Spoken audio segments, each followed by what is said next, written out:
Good morning everyone. Ito na nga po yung aking mini cakes. Ready to bake na yan. Okay? After 30 minutes and this is the one. Okay?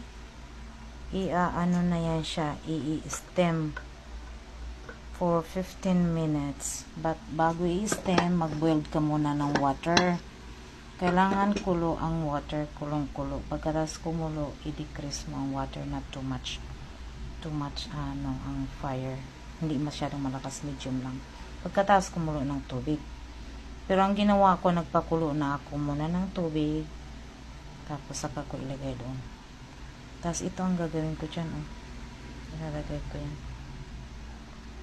Yan ang toppings. Okay?